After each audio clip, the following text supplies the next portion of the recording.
दोस्तों आज इस वीडियो के थ्रू मैं आपसे शेयर करना चाहता हूं कोर जावा के कुछ ऐसे इंटरव्यू क्वेश्चंस जिनको लेकर आप हमेशा परेशान रहते हैं, या हम ये कहें कि अगर आप कोर जावा का इंटरव्यू देने वाले हैं या आप अगर जावा का फ्रेशर या एक्सपीरियंस किसी भी लेवल पर अगर आप इंटरव्यू देने का प्लान करते हैं तो ये क्वेश्चंस का आपको पता होना बहुत जरूरी है।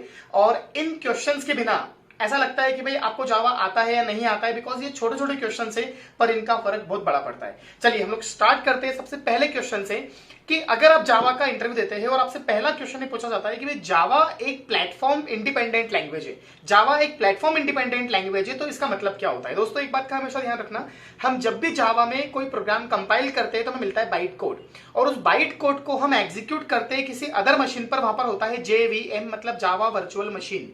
तो मतलब एक प्लेटफॉर्म पर कंपाइल हुआ, दूसरे प्लेटफॉर्म पर रन हुआ। इसका मतलब क्या होता है कि वो जो बाइट कोड है, ध्यान देना, बाइट कोड है वो एक प्लेटफॉर्म इंडिपेंडेंट कोड है। इसका मतलब हम उस कोड को एक प्लेटफॉर्म से दूसरे प्लेटफॉर्म पर रन कर सकते हैं, हम एक ऑपरेटिंग सिस्टम से दूसरे ऑपरेटिंग सिस्टम पे उसको रन कर सकते हैं।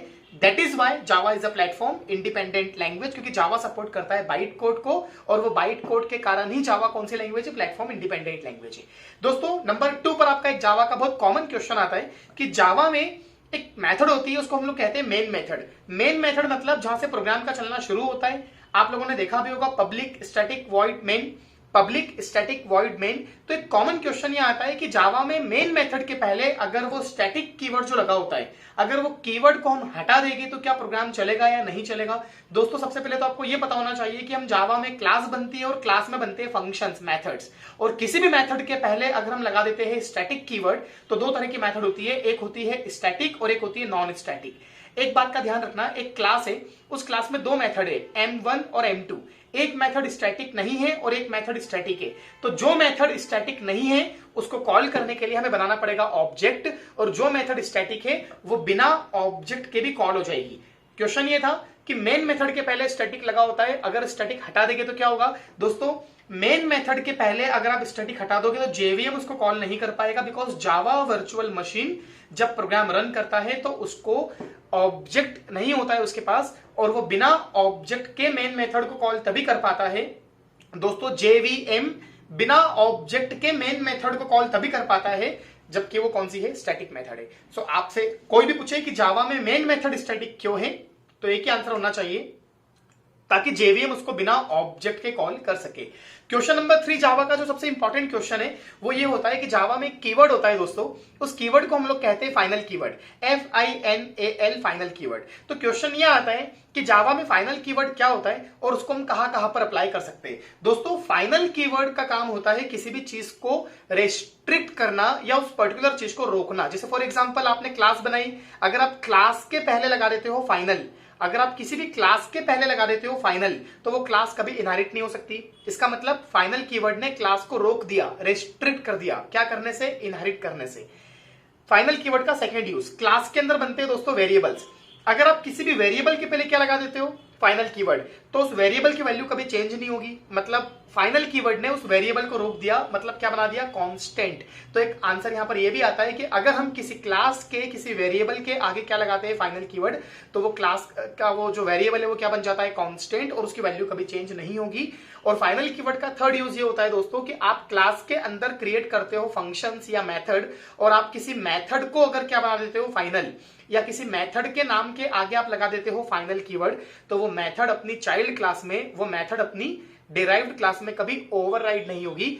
ओवरराइडिंग के लिए आपको पता होना चाहिए पहले कि मेथड ओवरराइडिंग क्या होती है, और मैं अगर शॉर्ट में समझाना चाहूं तो एक पेरेंट क्लास की मेथड को अपनी चाइल्ड क्लास में दोबारा क्रिएट करना, दोबारा रिडिफाइन करना, नाम सेम रखकर अंदर का लॉजिक चेंज करना, मतलब पेरेंट क्लास की मेथड को चाइल्ड क्लास में रिडिफाइन करना, लॉजिक चेंज करने को हम लोग कहते हैं मेथड ओवरराइडिंग। बट अगर पेरेंट क्लास की मेथड फाइनल है, अगर पेरेंट क्लास की मेथड फाइनल है तो वो चाइल्ड क्लास में कभी रिडिफाइन नहीं होगी, उसकी ओवरराइडिंग रुक जाएगी। तो इन शॉर्ट फाइनल कीवर्ड के 3 यूज है। अगर क्लास को फाइनल क्रिएट किया तो वो कभी इनहेरिट नहीं होगी, अगर वेरिएबल को फाइनल क्रिएट किया तो उसकी वैल्यू कभी चेंज नहीं होगी, और अगर किसी मेथड को फाइनल बनाया तो वो कभी ओवरराइड नहीं होगी, दैट इज मेथड ओवरराइडिंग वहां पर रुक जाएगी। दोस्तों क्वेश्चन नंबर 4 जावा का जो सबसे इंपॉर्टेंट क्वेश्चन होता है कि भाई हम किसी भी क्लास में क्रिएट करते हैं कंस्ट्रक्टर्स। आप लोगों ने नाम सुना होगा कंस्ट्रक्टर मतलब जो क्लास के अंदर ही क्रिएट होता है, जो कि फंक्शन के मेथड के जैसा ही होता है, बट फर्क ये होता है कि कंस्ट्रक्टर को कॉल करने की जरूरत नहीं पड़ती, वो ऑब्जेक्ट बनते समय कॉल होता है, और कंस्ट्रक्टर का नाम और क्लास का नाम सेम होता है, आपने सुना होगा। तो क्वेश्चन ये आता है कि अगर मेरे पास एक कंस्ट्रक्टर है और मतलब एक क्लास है, उसमें एक की जगह दो कंस्ट्रक्टर है, मतलब within a single class we have two constructors, और हमें आपस में एक दूसरे को कॉल करना है। तो क्वेश्चन ये आता है कि जावा में अगर हमें एक कंस्ट्रक्टर से दूसरे कंस्ट्रक्टर को कॉल करना है तो वो हम कैसे करेंगे। तो दोस्तों यहां पर आपको कुछ भी जवाब देने से पहले, आंसर देने से पहले ये क्लियर करना है कि हम जिस कंस्ट्रक्टर से जिस कंस्ट्रक्टर को कॉल करना चाह रहे हैं वो सेम क्लास में है या पेरेंट क्लास में है। क्योंकि एक बात आप हमेशा ध्यान रखना, जावा में दो कीवर्ड होते हैं, एक होता है दिस कीवर्ड और एक होता है सुपर कीवर्ड। दोस्तों अगर मुझे एक ही क्लास के कंस्ट्रक्टर को आपस में कॉल करना है तो मैं दिस कीवर्ड यूज करूंगा, और अगर मुझे चाइल्ड क्लास के कंस्ट्रक्टर से पेरेंट क्लास के कंस्ट्रक्टर को कॉल करना है तो मैं सुपर कीवर्ड यूज करूंगा। तो यहां पर आपको पढ़ना पड़ेगा दिस कीवर्ड के बारे में और सुपर कीवर्ड के बारे में।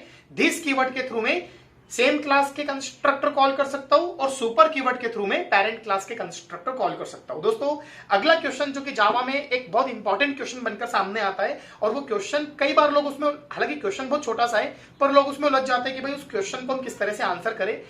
जावा मल्टीपल इनहेरिटेंस सपोर्ट करता है या नहीं करता है। दोस्तों ध्यान देना, क्या जावा मल्टीपल इनहेरिटेंस सपोर्ट करता है?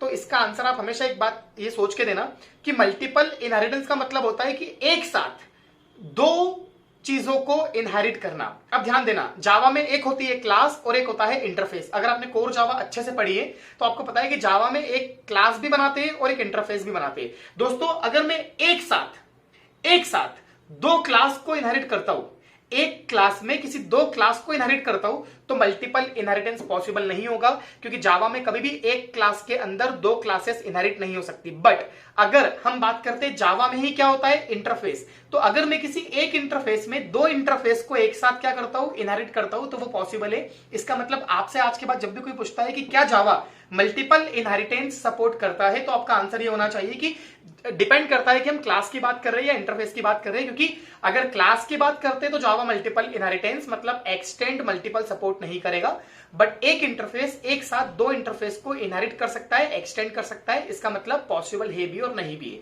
दोस्तों अगला क्वेश्चन जो कि अगेन निकल के आता है जावा से ही, आपका ऑब्जेक्ट ओरिएंटेड प्रोग्रामिंग के 5 कॉन्सेप्ट्स के नाम बताओ। अब आप देखिएगा बहुत कॉमन क्वेश्चन है, आप लोग पढ़ भी चुके हो, बट एक छोटे से क्वेश्चन का आंसर देने के लिए हम सोचते हैं क्लास, ऑब्जेक्ट, अरे सिंपल सा फंडा है। जावा में ऑब्जेक्ट ओरिएंटेड प्रोग्रामिंग आप सबने पढ़ी है, तो आंसर आपको हमेशा देना है कॉन्फिडेंट होके। जैसे फॉर एग्जांपल अगर मुझसे कोई पूछता कि ऑब्जेक्ट ओरिएंटेड प्रोग्रामिंग ऊप्स के 5 कॉन्सेप्ट कौन कौन से होते, तो मेरा पहला आंसर होता क्लास एंड ऑब्जेक्ट।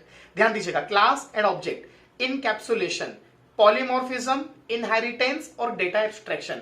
मतलब आपको वो आंसर रटा हुआ होना चाहिए ताकि आपको सामने वाले के सामने ऐसा ना प्रेडिक्ट करना पड़े कि भाई मुझे सोचना पड़ रहा है या मैंने पहले पढ़ा था। बिकॉज आपने पहले पढ़ा भी होगा तो वो मैटर नहीं करता है, आपके मुंह से निकलना चाहिए वहां पर। अगला क्वेश्चन जो कि अगेन इनहेरिटेंस से ही निकल के आता है कि what is the difference between abstract class and interface. दोस्तों आपने नाम सुना होगा, क्लास दो तरह की होती है, एक सिंपल हम क्रिएट करते हैं class A, class B, class C, और एक होती है एब्स्ट्रैक्ट क्लास, मतलब क्लास ए के पहले कीवर्ड होता है एब्स्ट्रैक्ट। तो दोस्तों हम लोगों ने पढ़ा है कभी पहले कि अगर हम एक क्लास को बना देते हैं एब्स्ट्रैक्ट, अगर हम किसी क्लास को बना देते हैं एब्स्ट्रैक्ट, तो उस क्लास के अंदर हम ऐसी मेथड क्रिएट कर सकते हैं जिन मेथड्स की बॉडी नहीं हो, जिन मेथड्स का इंप्लीमेंटेशन नहीं हो। मतलब दो तरह की मेथड होती है, एक होती है मेथड विथ बॉडी और एक होती है मेथड विदाउट बॉडी।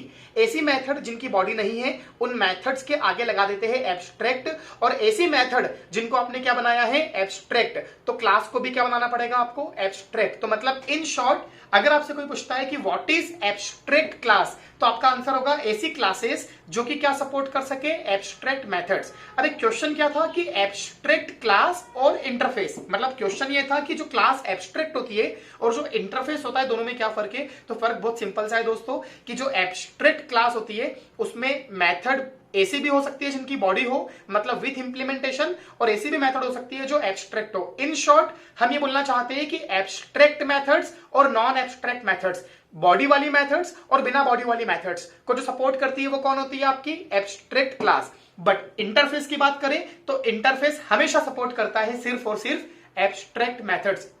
एक आंसर आपको यह भी सुनने को मिलेगा कि जावा में ऐसा कौन सा कॉन्सेप्ट होता है जिसके अंदर सारी मेथड्स क्या होती है एब्स्ट्रैक्ट, जिसके अंदर एक भी मेथड की क्या नहीं होती है बॉडी, तो वो होता है इंटरफेस। तो एब्स्ट्रैक्ट क्लास के अंदर दोनों तरह की मेथड्स होती है और इंटरफेस ओनली सपोर्ट करता है एब्स्ट्रैक्ट मेथड्स को।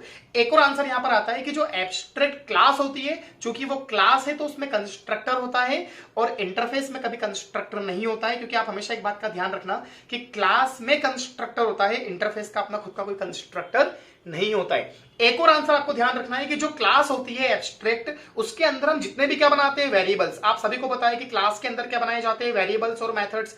तो हम जब भी क्या बनाते हैं वेरिएबल और मेथड, तो हमारे हाथ में होता है कि हम उसको पब्लिक बनाए, प्राइवेट बनाए, प्रोटेक्टेड बनाए, मतलब एक्सेस मॉडिफायर हम हमारे हिसाब से लगा सकते हैं कहां पर, क्लास में, एब्स्ट्रैक्ट क्लास में। दोस्तों पर एक बात का हमेशा ध्यान रखना कि जो इंटरफेस होता है उसके अंदर वेरिएबल हो या मेथड हो सब पब्लिक होते हैं, क्योंकि इंटरफेस की वेरिएबल्स और इंटरफेस के मेथड्स हमेशा पब्लिकली ही यूज किए जाते हैं, उनको आप प्राइवेट या प्रोटेक्टेड नहीं बना सकते दोस्तों।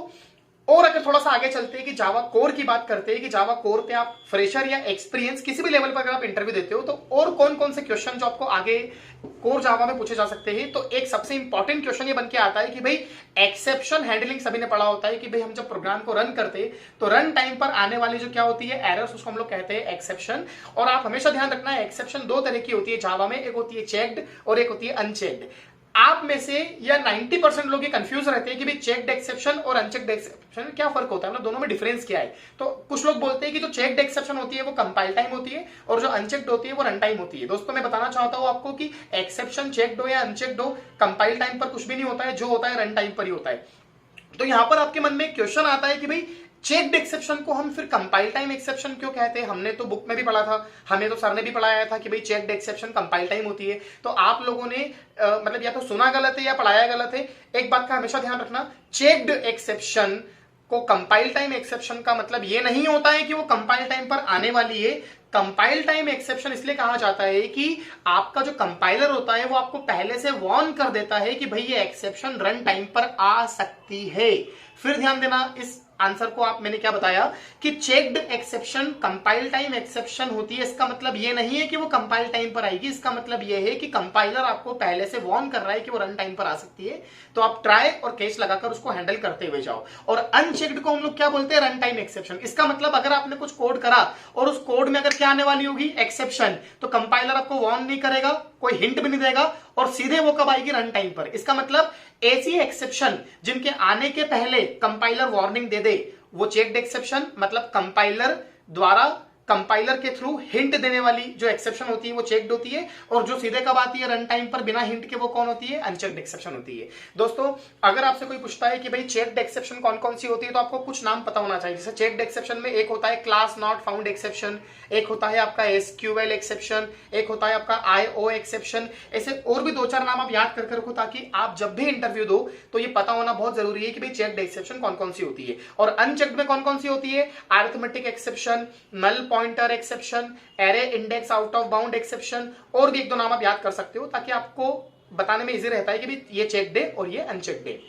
चलिए अगला क्वेश्चन हम लोग आते हैं कि भाई जावा में जब हम एक्सेप्शन को हैंडल करते हैं तो हमें ट्राई कैच का यूज करना पड़ता है। तो ट्राई ब्लॉक होता है और कैच ब्लॉक होता है, पर हम कभी कभी फाइनली ब्लॉक भी लगाते हैं। और आप सभी ने सुना होता है कि जो फाइनली ब्लॉक होता है, फाइनली उसके अंदर लिखा हुआ कोड हमेशा एग्जीक्यूट होता है। तो हम कौन सा कोड लिखे, तो आप लोग हमेशा एक बात का ध्यान रखना, ट्राई ब्लॉक में वो कोड लिखा जाता है, ट्राई ब्लॉक में वो कोड लिखा जाता है जहां पर एक्सेप्शन आने के चांसेस है।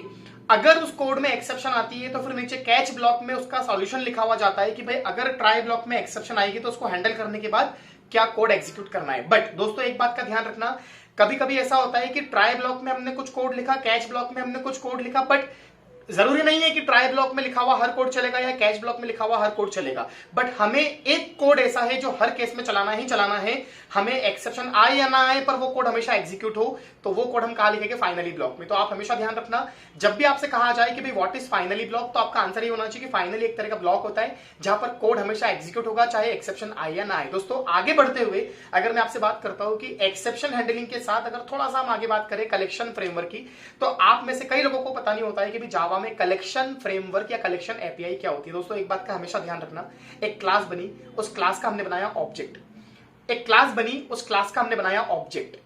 ऐसे उस क्लास के मैंने बहुत सारे क्या बनाए, मल्टीपल ऑब्जेक्ट, एक ऑब्जेक्ट, दो ऑब्जेक्ट, तीन ऑब्जेक्ट, चार ऑब्जेक्ट। सोचो एक क्लास है, उस क्लास के मेरे पास कितने ऑब्जेक्ट है, 10 ऑब्जेक्ट्स है।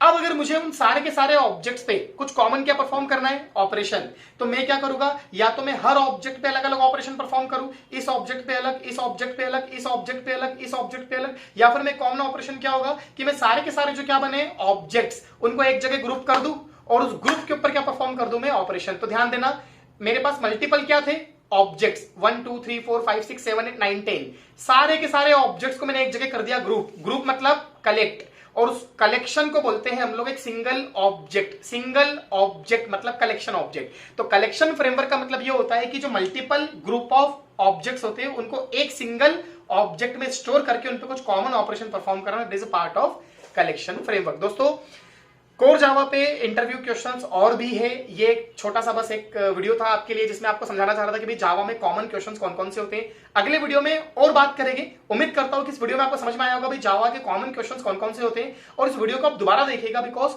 थोड़ा सा मैंने फास्ट बनाया है इस वीडियो को। उसका पर्पज ये था कि आप लोग बोर ना हो और आपको थोड़ा सा समझ में आ जाए। एक बार दोबारा वीडियो को रिवाइज करें, कोई डाउट हो तो नीचे कमेंट में मुझे एक्सप्लेन करें। Thank you so much.